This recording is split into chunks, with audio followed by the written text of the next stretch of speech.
Hello, and welcome to another episode of the Let's Talk Marvel Fan Theories podcast. I'm Taylor. And I'm Katie, and we're two sisters and borderline obsessed Marvel fans who have been following the Marvel Cinematic Universe closely for years. And now we want to share our MCU discussions with you. We chat about our own predictions and theories, plus some of our favorites from online, and our reactions to all of the Marvel content that's considered MCU canon, including the Disney Plus shows and the movies, as well as the Marvel news you need to know.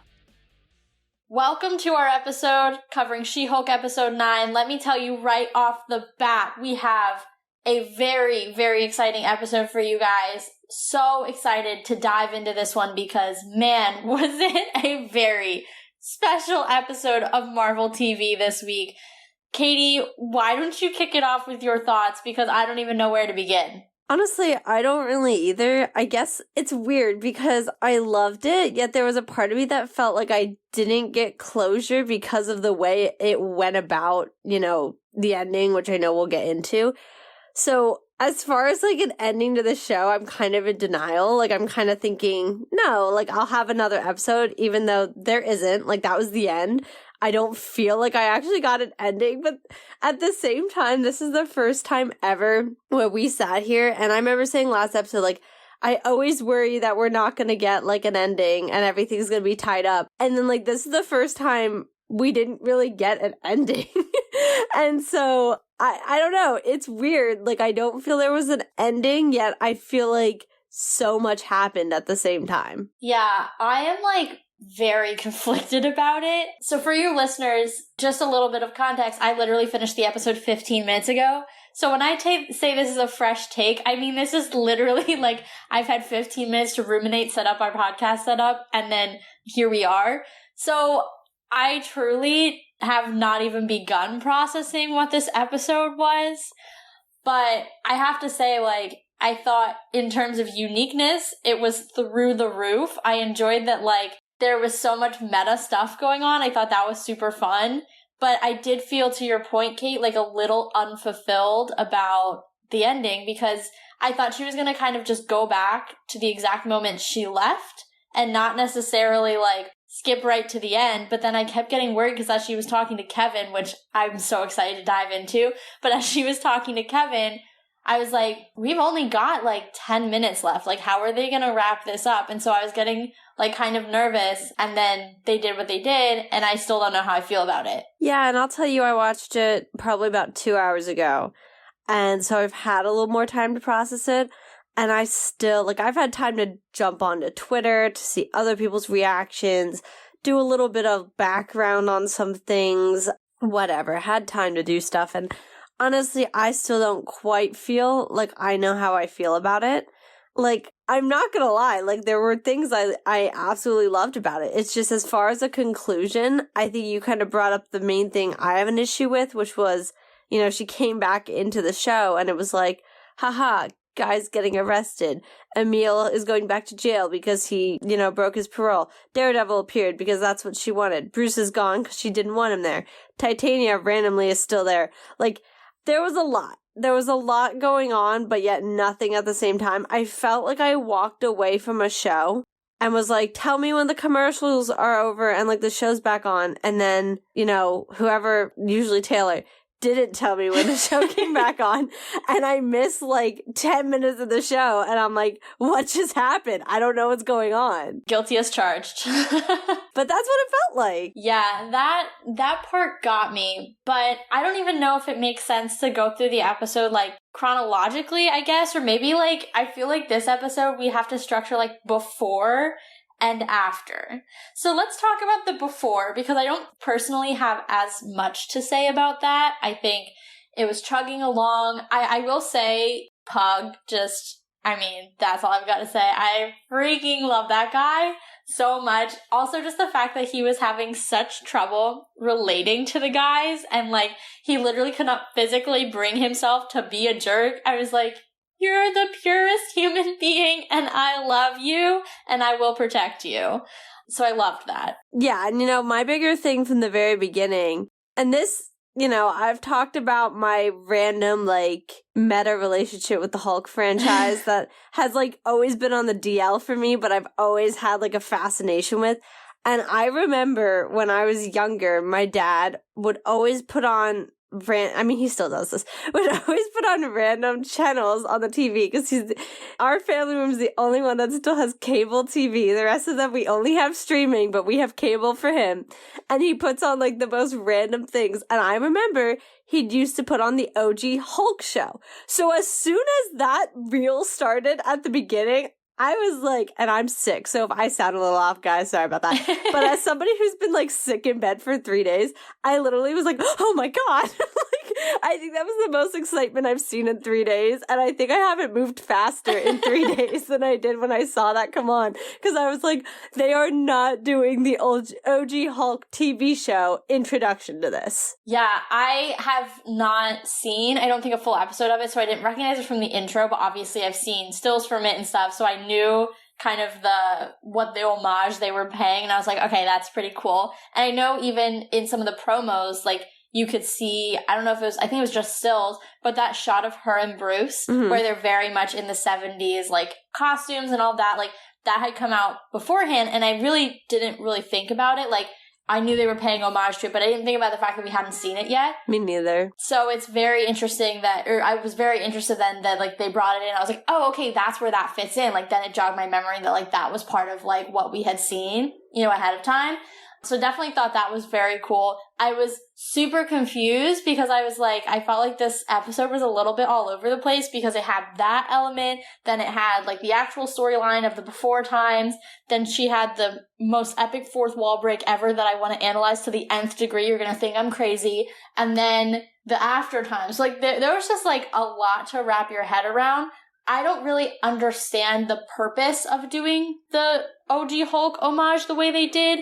Like, I'm all for a good, like, callback to the past and, like, you know, the past of Marvel and all that stuff. Like, obviously, we love No Way Home, so that's not an issue. But that served a purpose, right? Like, there was a reason Toby and Andrew were brought back. I guess I just don't really understand, like, what the purpose was of stylizing it that way because it never actually paid off in any way in the actual plot of the show. So, yeah, it was cool to see, but, like, it didn't really have a purpose. So my thought process, and now everybody can like boo me off the air if they wish, because you know how I feel about all sorts of like multiversal crossovers and things. But my thought process is, and obviously this ties into something we see at the very end of the episode then, is that we thought this could be moving towards a Planet Hulk or a World War Hulk. And I would not be surprised if by moving in that direction, we see some old faces. That old, I'm not sure, just because that's like, that show was quite a while back. Well, and just to get really meta for a second, that actor has actually come out against the current depiction of the Hulk in the MCU and has actually been kind of critical. I mean, fair. I mean, yes, but like, just from like are they really gonna, like, one, is the studio gonna work with someone who's been so outspoken against them? And two, is he even gonna be interested in potentially being involved with this when he does not agree with how they've taken the character? Well, I'm not so much saying him, but for the sake of kind of hinting at there being multiple Hulks making an appearance, because that was the OG Hulk, was that TV show. Then we did have a movie in like the 90s, I believe. Are you talking about the Eric Bana version? Because that was 2003 or 2001. Okay, then yeah. Sorry, I couldn't remember if it was like the late 90s, early 2000s. Yes, that's who I'm talking about. Then obviously we had the version 2008.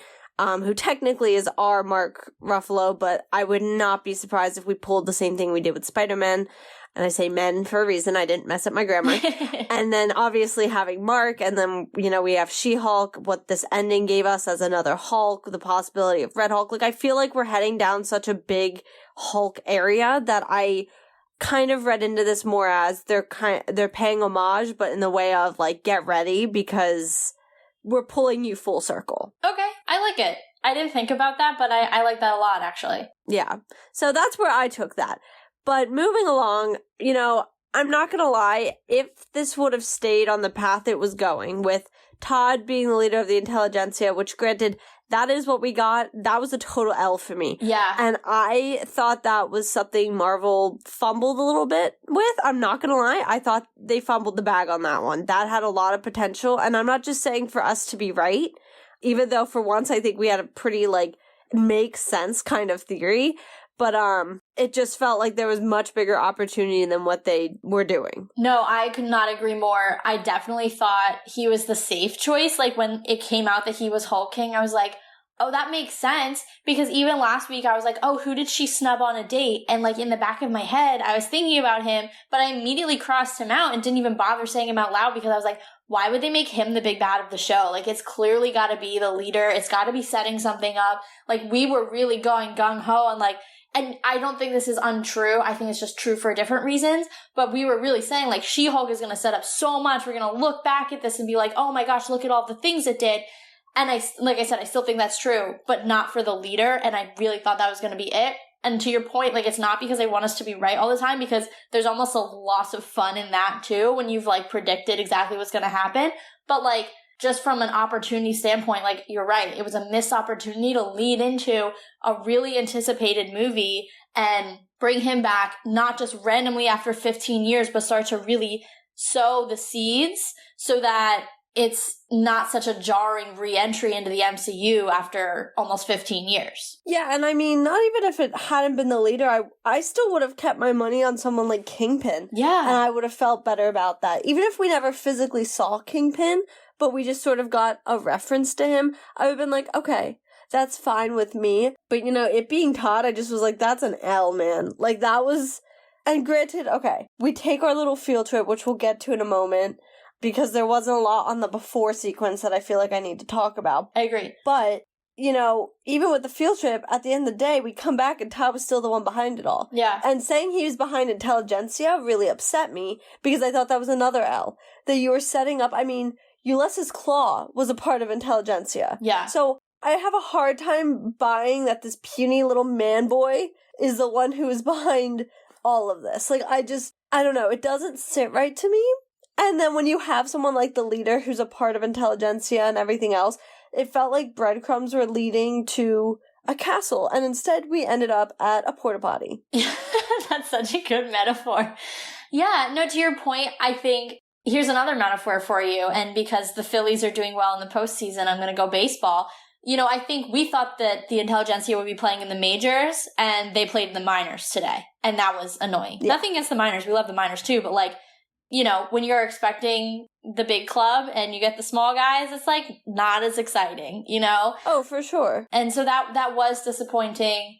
I think it was almost too easy, too simple, it kept the show, and this is going to sound really bad, but it kept the show too within itself, too self-contained, when it had the opportunity to, not that it wasn't already connected, but it had the opportunity to be a really important stepping stone.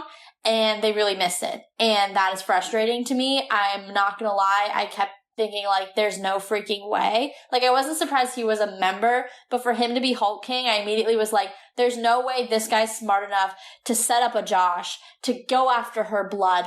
Really? What is this guy? I understand they explained what he wanted with her blood, but that's stupid. A guy like the leader has a real use for a Hulk blood that has much broader implications than some guy who is just insecure. It's so aggravating to me. No, I totally agreed. And honestly, after what last episode ended up with, and not just her, having her hulking out moment, but genuinely what Intelligentsia did, I expected more. Yeah. And these were the people we got. If you're really looking at these dudes, come on. There was maybe a combined, level of 5 brain cells in that room. There's no way. No offense to the extras actors. They were, I'm sure they're lovely people. No. They played their parts well, is my point. Yeah. And then you have Todd, of all people, and I'm sitting here and I'm listen. Once again, members, yeah, everybody's got to do their, ground level stuff. But you can't tell me these are some of the people who are running this site, who are behind the mastermind plan of what happened last episode. I'm sorry, I'm not buying this. So then, when he, takes the blood, I was like, oh my god, we're not going here. And then he was like, if you guys have ever seen Despicable Me, I think it's the second one, when they turn all the minions purple, that was the vibe. Yes. But yeah, and the guy, the evil guy who's the Spanish man who I can't think of his name, I think it's like El something. I'm blanking on it. Is it El Macho? I want to say it is. We've seen those movies way too many times. Yeah, I know, and I'm so mad I'm blanking on it. But he at one point, injects himself with the purple serum he was giving the minions, and he also turns into this, like, weird-looking purple. Like, that is the vibe that Todd turned into. Like, not a full Hulk, just, like, some weird hybrid thing. So I was like, this is getting weird. And then Titania comes crashing in out of nowhere. I was like, what? And then that plot just, like, didn't go away when she came back from her little field trip, which was still weird to me. And then here comes Hulk, Bruce, out of nowhere. And I'm like, listen, normally an Abomination Hulk, like, rematch, which is what I wanted from the get-go, would have given me, like, stars. But I was like, this is so random and out of place. This doesn't feel right. What is happening? Thank God. Pretty much Jenna's like, nah, this sucks. We're undoing this. Yeah. It was like they threw the kitchen sink at it, and I was like, what? And then there was a part of me that was, like, kind of excited, because I was like, oh, look at all these, like, dangling plot threads they're gonna wrap up. Like, you know how I've complained many a time about a dangling plot thread left in a show? Yeah. So there was a part of me that was like, if they do this the right way, if they play their cards right, they can actually, like, be, good about this. When Titania came through, I'm not gonna lie, I was a little optimistic. I was like, maybe she's not actually, like, a bad guy. Like, maybe she's a counter, insurgent against the intelligentsia. Like, I was, like, going off. I had hope. I will say it was starting to get a little busy, but I had some hope. And then, we went on the field trip, and I think net, it all worked out. And I definitely want to spend some time on the field trip. But before we do, there's one thing I do want to say about the before times that I want to point out. So last episode, obviously, we talked extensively about the sex tape and all of that and the ramifications. I just want to talk about what we saw in the first 5 minutes of this episode, 5 to 7 minutes maybe. Jennifer's in jail. She's lost her job. She's lost her apartment. I literally was just flabbergasted and honestly, like, angry about how this had blown back on her invasion of privacy, an attack on her, and she literally had to move back home with her parents. And so it was tough to, like, watch that happen to her and have her entire life explode. And then when she brought that back up when she was talking to Kevin, I was like, yeah, like, you literally lost everything. Yeah. No, I agree. And I thought there was, I don't know the best word to put to this, so I actually don't know a word at all. Now that I'm, like, thinking about it. But there was something to it that just made us feel, because, like, there was a full circle moment. I mean, we started the show, and her being a Hulk is what got her fired in the first place. Mm-hmm. It is what literally caused her to lose her job at the beginning of the show.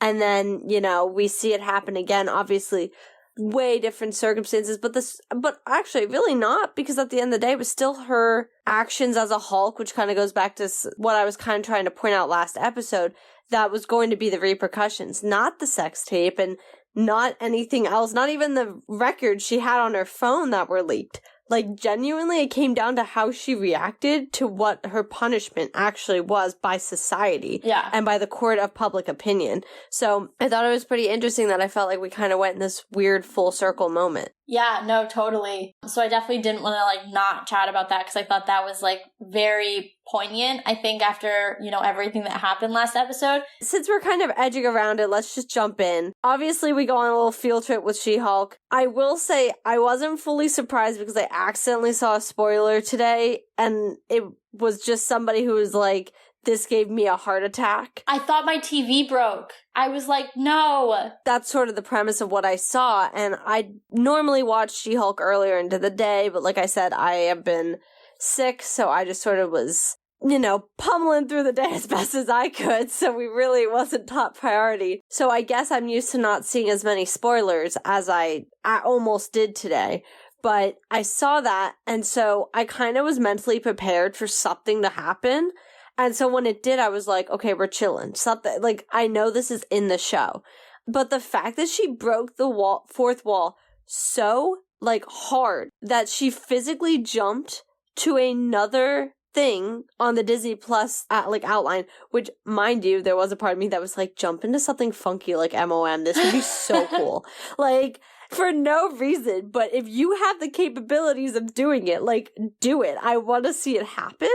But anyway, and she jumps into one of the assembled episodes and, like, is physically going into the writer's room telling them that they need to redo her ending. Like, I was like, what is happening? Yeah, I'm gonna do my deep analysis first, and then I want to talk about Kevin, because I have a lot of thoughts about Kevin and the depiction, because I thought it was literally amazing.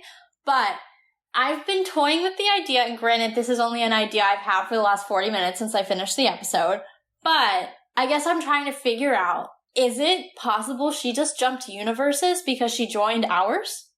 But then, when you were mentioning the other shows, I was like, that would mean each show is in its own universe, unless they're all, like, you're time traveling within your universe if you're in the shows, like Endgame, right? But hasn't there been some sort of, like, I could be wrong, but in Phase 4, I feel like there was some sort of confirmation that we were technically, like, canon in the MCU. Yeah, there was something, right? Yeah, and I'm blanking on it, but I swear there was something that was, like, that pretty much proved that everybody was like, so technically, like, we're all canon. Wasn't it that she's breaks the fourth wall, she acknowledges our existence? I feel like it happened before her, though. I don't know. I'm not sure either. Regardless, I do feel like that happened and that we were already made canon in this. Well, I guess what I'm trying to figure out is, like, yes, canonization, sure, but we're not 616. Like, I don't see Iron Man outside my window, right? I wish I did. But I guess what I'm wondering is, like, let's give us a number 505, because that's easy to remember, right? Say we're 505. Did she literally jump universes within the Disney Plus platform to go from 616 to 505, and that if she had stayed in any of the shows, she would have just time traveled within 616, but because she jumped to Assembled, which is behind the scenes of 616, she jumped to, in this case, 505. And that's, again, just a made-up number. I don't know. I'm not gonna lie. I didn't put this deep of a thought into this when I watched it. I did think about it, obviously, but I mean, I guess to be real, technically, that wouldn't have been our universe either, because Kevin was a robot. Oh, true. Versus in our universe, Kevin is obviously not a robot. So we were watching a universe jump to another universe that's not our universe, is what, if we're going to look at it as far as universes, I would look at it like that, and that technically, while there are people in our universe also writing She-Hulk, the universe in which she jumped to talk to the writers was not our universe. You're right, because otherwise we would have seen Kevin in all of his glory. Yeah, which I thought we were going to get for a hot sec. I was like, so excited. Oh my god, is Kevin Feige actually going to, like, step up into a Marvel project like this? I was so excited. I also was dying when they were all like, Kevin. Yeah. Then they were like, you can't go see Kevin. I would die for Kevin. And I literally was sitting there and I was like, I feel so called out right now, because how many times have I said that on this show or something of the like, where I've equated Kevin Feige to some sort of deity? And I'm like, I am these people. Like, they may not be in my universe, but I am their equivalent here. I may not be in the writer's room, but I love Kevin just as much, except he's flesh and blood here. So there's that. Yeah. Well, and so, I mean, obviously we see her go on this path, but before we get into the path to Kevin, can we talk about the confirmation we got about season 2 coming? Yeah. Like, straight up got confirmation we were getting a season 2. I was like, this was better than how Loki did that for us, because we literally just got season 2 of Loki. Yeah. Versus, like, we got confirmation. They were like, okay, so in season 2 we'll do this so that this is this and whatever. And I was like, nice. But anyway, so here she is. She goes on a little path to Kevin.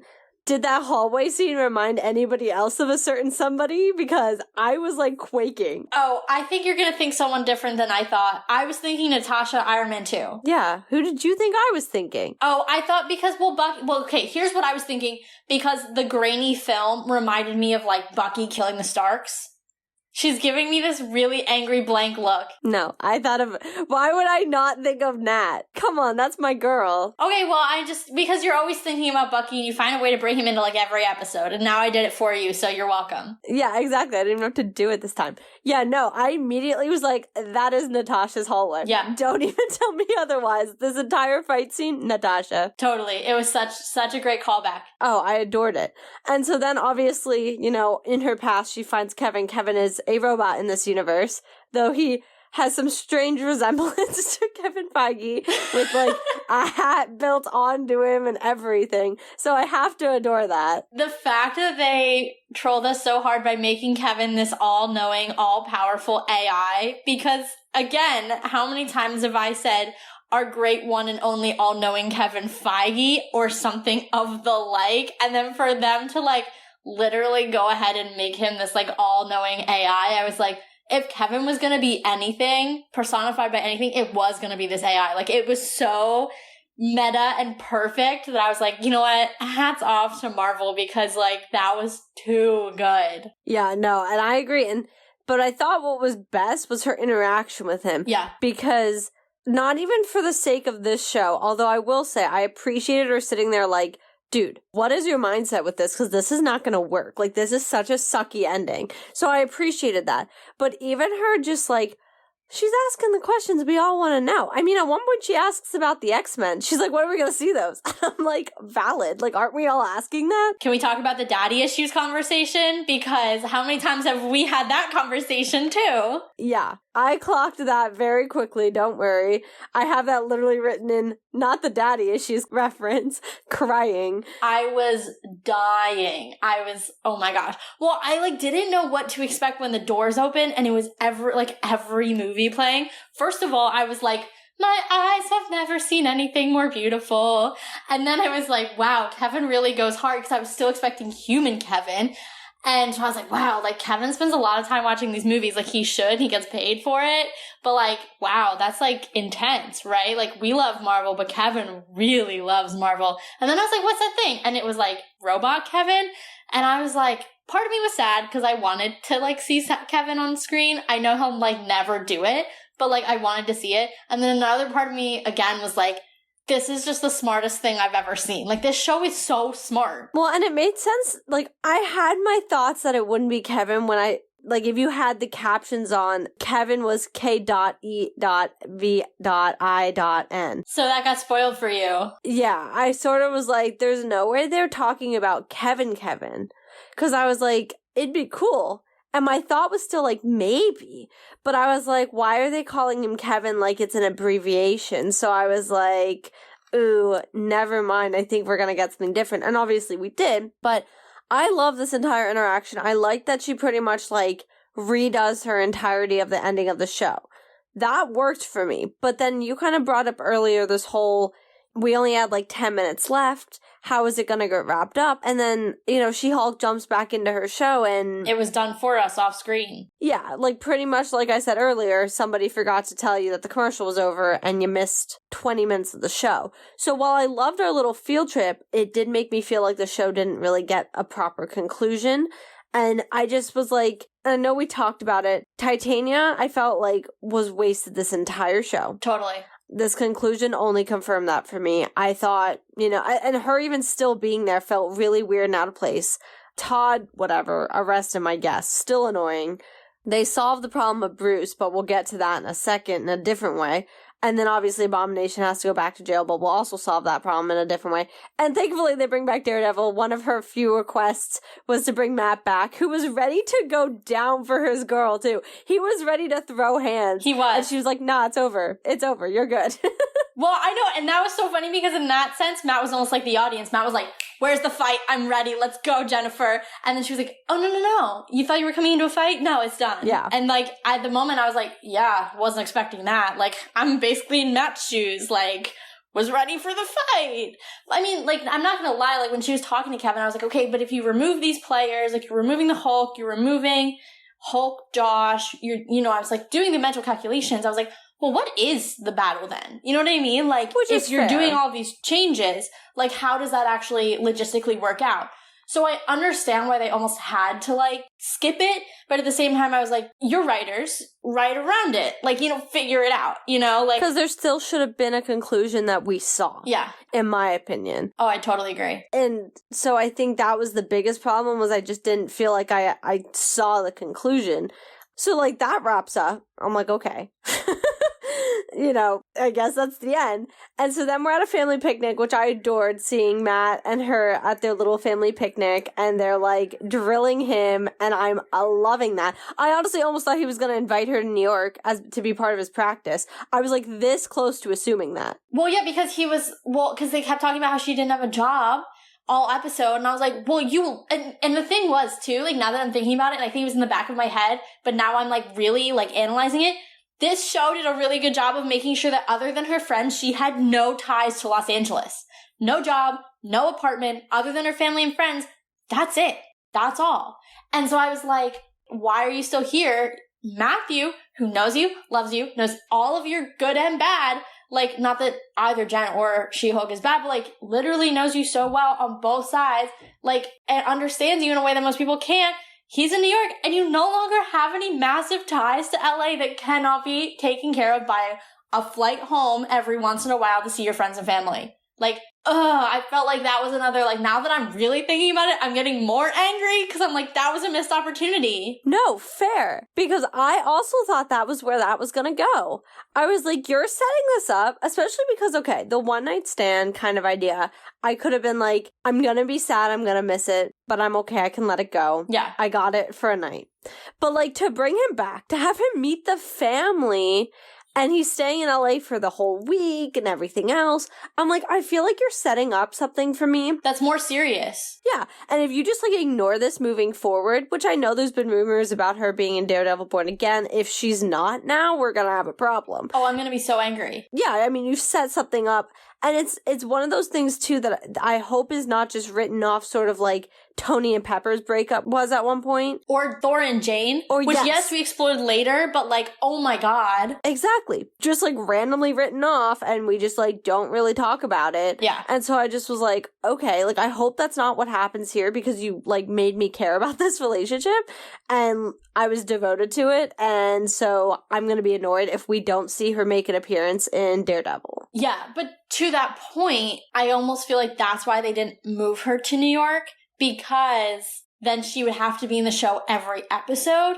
Whereas, like, I just think because there's so many eyes on that show and bringing that character back because of everything that's happened in the past, I just think that they're going to really focus on the character, and whatever route they decide to go with it, it's going to be about Matt. And I think as much as I love this relationship, bringing her in for that show and making her a regular would have muddied the waters, where I think they need to establish Matt Murdock in the MCU and figure out how that's going to be done before they can bring in another character full time like that. Do I hope that happens down the road? Absolutely. I just think if, say, Daredevil Born Again had come before, absolutely. Or even if we had confirmation that the 3 seasons of Daredevil that currently exist are MCU Matt and it's a continuity, even then I'd be like, fine, that's totally great because we have a foundation. But as of yet, we don't know exactly how Matt's going to be in the MCU. So, like, I understand why they couldn't bring her in because they need to establish him first. No, and that's fair. I'm not saying for her to be a reoccurring character. I mean, kind of like how he was in this show. You know, I'll give it 1.5 episodes because he really wasn't a full-timer in episode 9. But I also think part of the reason they didn't take her to New York was, quite frankly, there's a lot of New York heroes. We don't have a lot of LA heroes. I mean, I guess you could argue Shang-Chi's over there, not in LA, but at least like over on the West Coast. Ant-Man, I'm not super sure if he still is. Yeah, he's in San Francisco. But is he still? I think so, because I would assume he's still with his daughter, and I don't think they relocated. Well, who knows? And because I haven't gotten confirmation, I can't run with that. But either way, that's maybe like, and then obviously Hope, I think there's like 3 heroes. So I think that's to keep some heroes on the other side too, and scatter them about. But anyway, so we're at this cute little family picnic, and then Bruce shows up, which is like totally fine with me, makes sense.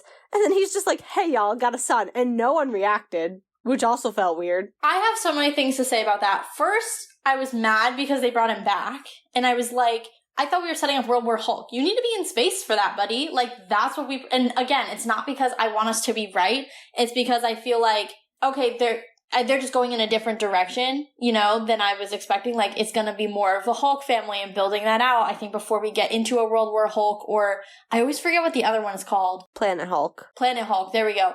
I still think both of those, you kind of, correct me if I'm wrong on World War Hulk, but I know Planet Hulk, you have to be in space. So I thought we were going to do that out there, and I was almost a little disappointed we were doing it here. So, but that was prior to his son walking in. So I was a little bummed. I was like, oh man. And then he was like, I was on Sakaar. And I was like, interesting, because other than the Grandmaster, nobody else is. Valkyrie's gone. Obviously Thor's gone. Loki's dead. Like, there's a whole lot of nobody over there except for the Grandmaster. And we don't even know what it looks like now post Endgame and post the blip. But then his son walks in and I was like, oh man, like, this is real now. Yeah, I just had a few problems. All right, hit me. You're the Hulk. You know the Hulk way better than I do. Well, no. One of them being his son, age-wise, is too old to pan out for Ragnarok. Yeah. Keep in mind, Ragnarok was about 2017, 2018. So, even with the time jump, this was a full-grown teenager. Counterpoint, time moves differently on Sakaar, remember? Because Loki had been there for months when Thor got there right out of the Bifrost. That's fair. Okay. I forgot about that, and I'm glad to have been corrected. Regardless, I still felt weird. For the background on this, I don't want to give the whole background. It's a long summary to make it make sense. But essentially, at one point, the Hulk kind of does a revolution, which is funny when you think about what Korg wanted. And he pretty much kind of takes over Sakaar, and in the meantime, I believe it's his ship, if I remember, that he used to originally get there, blew up. He had fallen in love with a woman whose name, don't even ask me to try to pronounce. I have looked at it way too many times, and I couldn't tell you how. And, everybody pretty much dies in the explosion. Yet somehow, at the time, she had 2 children with the Hulk, by the way. And they were technically unborn, and this gets muddy for me. But essentially, somehow the babies had lived. Hulk had left Sakaar at some point, and his 2, I believe they were 2 sons, kind of grew up without a father in a desolate area. Not cool.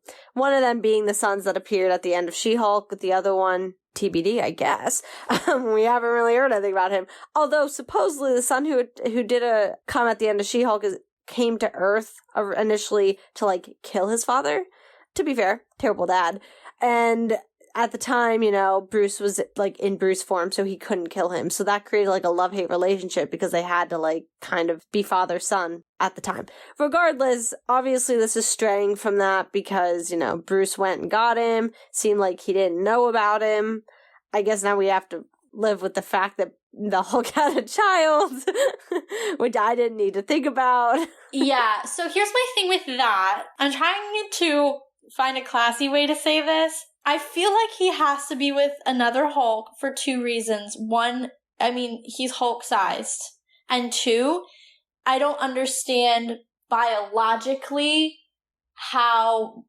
genetically, how strong it would be to have that gene. So, for example, if he were to have a child with a regular human woman, would the Hulk gene be the dominant gene? Can he control his Hulkness, the son? I have so many questions, and then we got, so much of that from Jennifer, so does he have genes more like Jennifer's or more like Bruce's? I have a lot of questions, and I know, obviously, the show was never going to answer them, because clearly we're going to see father and son again, but I was just logistically, I have some questions. I agree, and I also didn't really love the reveal. It felt awkward, felt weird. But I think that's the Banner Walters family, in a nutshell. No, and I agree on that front. I just felt it felt strange. Just the way Marvel went about introducing this. And this is because, to be fair, we've seen Hawkeye have a kid. Actually, it has 3. And we've gotten that reveal in Age of Ultron, and then we continue to see the kids. We saw them in Hawkeye, the show. We saw Tony have a kid. Morgan saw that. We even saw Thor adopt a child at the end of Love and Thunder. None of that felt weird. I just feel like, and the first thought I had, I'm not going to lie, logging into this episode was, oh, it's only 34 minutes. They didn't make it longer for a finale. So I was like, shoot. And this was one of those moments where I'm like, I feel like I could have had, like, even an extra minute just to have had, like, some sort of lead up or, you know, come down from this reveal where we just kind of get I have a son. And then, like, that's the end of the show. And I'm like, oh, okay. You brought up Age of Ultron. Didn't he say he was unable to have children in that movie because that's what he and Natasha bonded over? I believe so. I think they both said that they couldn't have children. Yeah. So either he miscalculated or... Unless, and I do like Age of Ultron, but I haven't seen it in a little while. But I gotta do some research because I'm debating going as emo Wanda as Halloween. But I feel like he might have also been just saying because of him being at that time, you know, depressed Hulk. So he was calling himself like a monster and stuff. I think it might also just have been kind of counting children out because of the gene that he carries. Yeah, or the idea that, like, because I know it happens, I feel like it happens in the Edward Norton version, and I'll try to keep it PG, but, like, it's related to heart rate too, right? So his heart rate increases. Yeah. He runs the risk of changing. So I think logistically that too. Well, and that's why the woman he is with on Sakaar, who, like I said, I'm not even going to try to battle that name,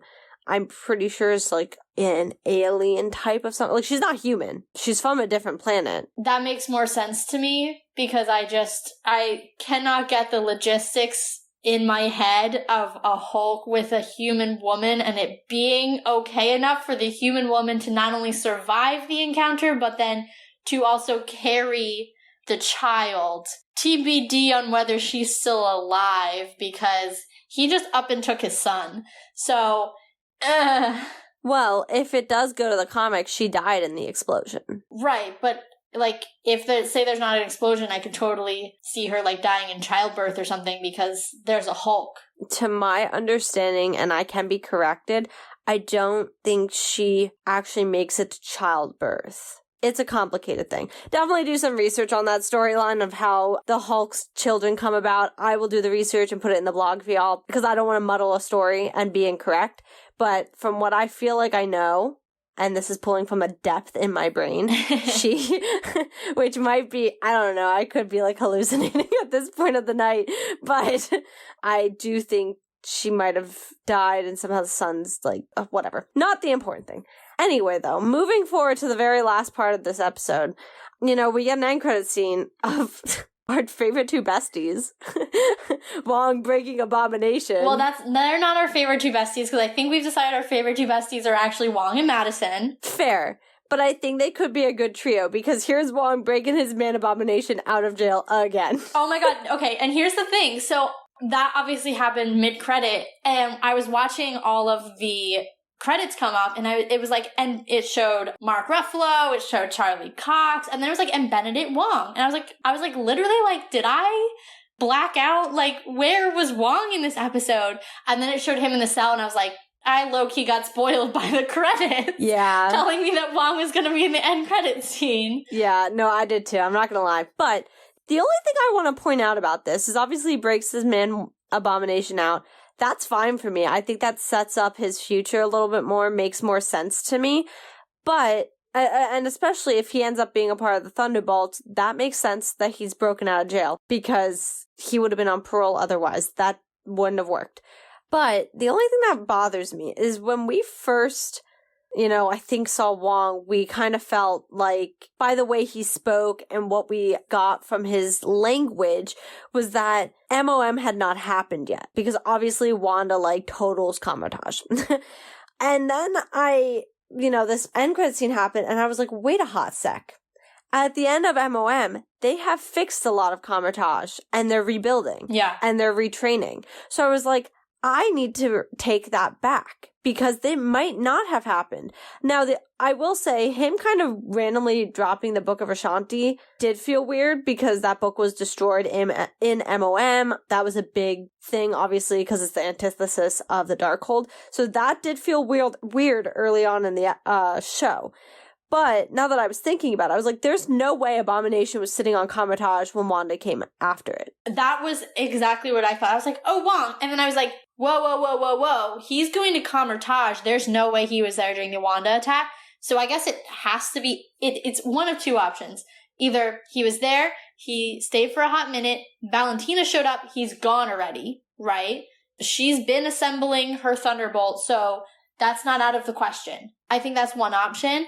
Or it is after they've rebuilt, and now, you're able to live in Kamar-Taj pretty peacefully, and they have Wi-Fi. So I think those are the two options on the table there. Yeah, I think it bothers me because I thought we were getting kind of a little bit of confirmation on the timeline, and now I just feel like that's maybe a little bit more muddled. So that's my only thing, but I'm happy to put Abomination back on the table because I felt like we also weirdly went full circle with him, which was a little frustrating at first because I was like, so he's just back in jail. Like, that did nothing to further his storyline.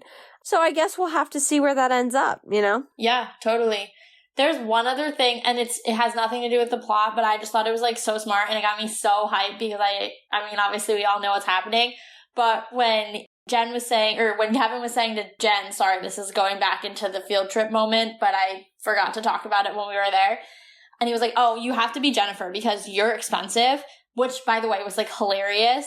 And then he was like, but you have to do it off camera because the transition. And he's like, and the VFX team is working on the next project. And they played the Wakanda, music, the Wakandan music. I was like, oh my God, I got, so excited.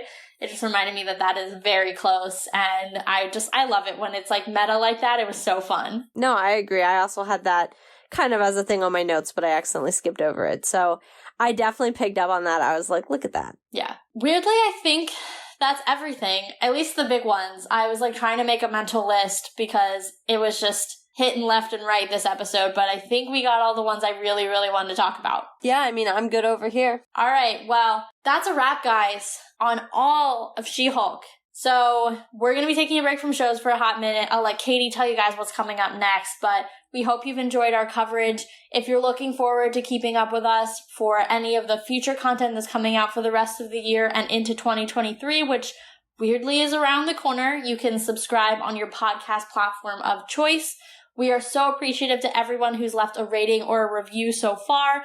If you haven't yet and you feel so inclined, we'd be really, really appreciative as well.